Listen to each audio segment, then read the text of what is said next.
Alright, so if you've been anywhere on the internet in the past year, you've probably heard a restricting word popping up, causing drama, and just straight up shaking up the entire gacha community. And that word is Gooner. Yeah, I know this is a strange topic to base an entire video around, but I promise you it'll make sense. Because here's the deal.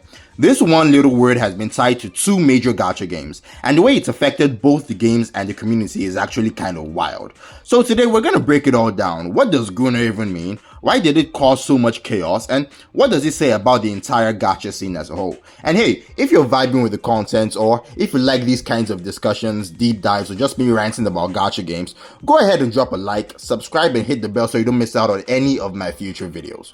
Alright, let's get into it. In this video, we're gonna break down three big things when it comes to the whole Gooner situation. First up, what even is a Gooner? Yeah, I know it sounds crazy to ask because most of you probably have an idea, but here's the thing. This word has been thrown around so much in the gacha space that I feel like a lot of people don't actually know what it means. I've seen it used in so many different ways, like someone likes a certain female character, boom, they're a Gooner. Someone likes a character of another gender, yep, they're a Gooner too. So we're going to pin down the actual meaning of this word and see how it affects the community. Next up, do Gooner games actually exist? So as I said before, there are two major games that people constantly associate with this term, but is there any truth to it, or is it just another case of the internet being the internet? We're gonna break that down. And finally, are you a Gooner for playing these games? So regardless of what we find out, does simply playing these two games automatically make you a Gooner, or is it just nonsense that people say for fun? So yeah, we've got a lot to talk about and it's going to be an interesting ride. So let's start with the first question. What exactly is a Gooner?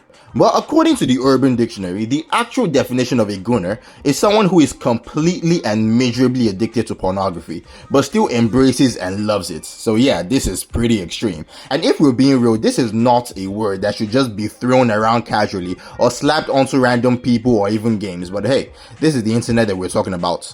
Now, I believe what the internet actually means when they use this word is something slightly different. Instead of its original meaning, people online tend to use Gooner to describe someone who enjoys fan service, whether it's anime, video games, or any other form of media. So for this discussion, we're going to replace pornography with fan service. We are not talking about someone who is miserably addicted to fan service. Instead, we are talking about someone who embraces and greatly appreciates fan service. And I really mean greatly. So for the sake of this discussion, that's the definition of Gooner we're rolling with. Now let's move to the next big question. Do Gooner games actually exist? Alright, so if Gooners are people who greatly appreciate fan service, then Gooner games are games that are either entirely built around fan service or are widely known for it. And like I said at the start of this video, there are two games that have been heavily associated with the term Gooner. Those games being Love in Deepspace and Zenless Zone Zero. Now, these two games are in a very interesting position because a certain update that dropped for Love in Deepspace recently has made people louder than ever, claiming that this game, without a doubt, is a Gooner game. So let's start with Love in Deepspace. Now, for obvious reasons, I do not play this game at all, but I can't ignore the waves it's making. Since its global launch, Love in Deepspace has seen massive success. By October 2024, it had 14 million downloads and generated a staggering $196 million in revenue. That is huge. And in Japan, from January to September, it was not only the most downloaded interactive game, but also the highest grossing, raking in nearly $30 million. So like it or not, this game is big, but what is this game actually about? Love in Deepspace is a 3D ultimate gacha game where you play as a female protagonist who finds herself entangled with three mysterious male love interests, each with their own deep connections to the game's overarching sci-fi narrative. And as the story unfolds, you build relationships through dating mechanics, dialogue choices, and even combat scenarios involving supernatural forces and futuristic settings. So based on that description, do you think Love in Deepspace is just a dating simulator, right? Maybe a little romance, some emotional storytelling, but nothing wild. Wrong. Let me get this out of the way.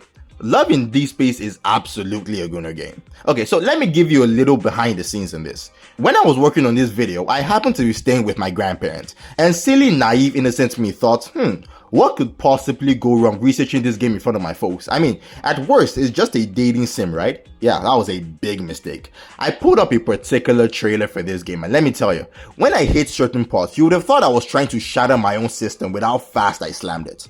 See, the whole idea of this trailer, and by extension this game, is to elicit a certain reaction out of you. And listen, I am a straight black male, but even I was flustered while watching this trailer. So imagine how much more intense that reaction is for the game's target audience.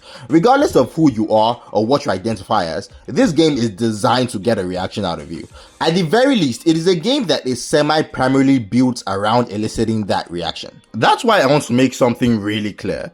The new period tracker update they added to the Love and Deepspace, for a lot of people, that's just the icing on the cake. This is a game that is already designed to elicit certain reactions from you. It's built to make you feel deep personal emotions about these characters, really deep emotions. And again, we'll get into whether or not that's normal in the next section of this video, but for a game that is already doing all that, and then they add on top of it the fact that these same characters who are making you feel all these things can now track your period, yeah, that's the moment people go, okay, yeah, this game. And that's when you realize that the devs behind this game know exactly what they're doing. They understand the audience, they know what will make people feel more attached to these characters, and they intentionally put it in there.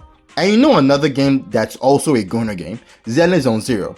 This is also a pretty well-selling game, centered around two siblings trying to navigate the world of New Eridu.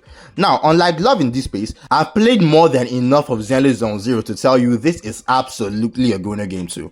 Just like Love in Deepspace, the whole idea behind ZZZ is to elicit a certain reaction from you. Maybe not the primary thing, maybe it's semi-primary, but certain scenes, certain movements, certain trailers, they're all designed to make you feel something. In Zenless Zone Zero, you have all these female characters pulling off impossible positions, defying every single law of physics ever created. Like, you've got the Jane Doe trailer, the Caesar trailer, the Bernice trailer, and just recently, the new Cat's character trailer where she's getting a massage. And somehow, some people on the internet call these trailers cute. No, absolutely not. The developers did not create these trailers for you to call them cute. In fact, I go so far as to say that calling these trailers cute is an insult to the will of these developers. They know exactly what they're doing, they understand the intent behind these trailers, and they are making that understanding blatantly obvious to the audience. They are not being subtle, this is by design. And that's why I find it so weird when I see Love and Deepspace players mocking ZZZ players, or vice versa.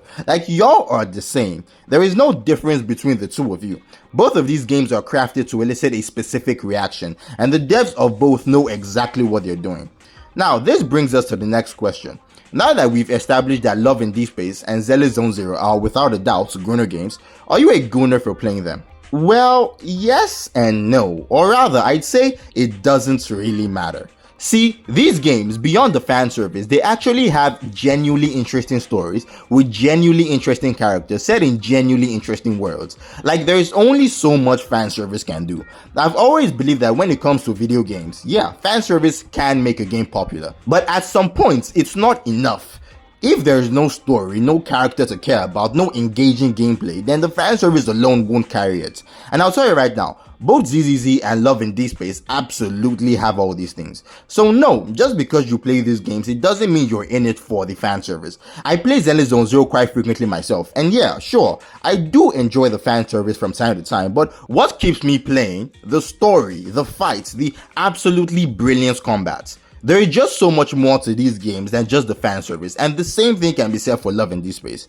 And even if you do play these games for the fan service, guess what? That is fine. You're literally doing what the game was designed to do. You are the target audience, and guess what?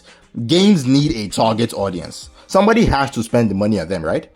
As long as you don't take it to an unhealthy level, as long as you know your limits, and as long as you keep it in perspective, then there is nothing wrong with playing these games. The whole point is to enjoy yourself. The whole point is to love the game. And honestly, the whole point is to love yourself while playing the game. That's what games are for. Escapism. They take you to a world beyond the stress and madness of real life. And if Love in Deepspace and ZZZ are that escape for you, then go for it. But okay, that's my take. Now, I want to hear from y'all. Are there any love in Deepspace players in the comments? Because honestly, I gotta know, what is the appeal beyond the fan service? Like, I'll be real, I don't think I'll ever play the game because keeping it a buck is probably not for me, but I do think I could be invested in the story. So if you do play it, put me on, drop a link, give me something, convince me to start my love in Deepspace story arc. And for everyone else, what do you think? Are these games just Gooner games, or do you agree with me that they're way more than that? And even if they were just Gooner games, would it even matter? Let me know all that and more in the comments. And as always, I'll catch you in the next one.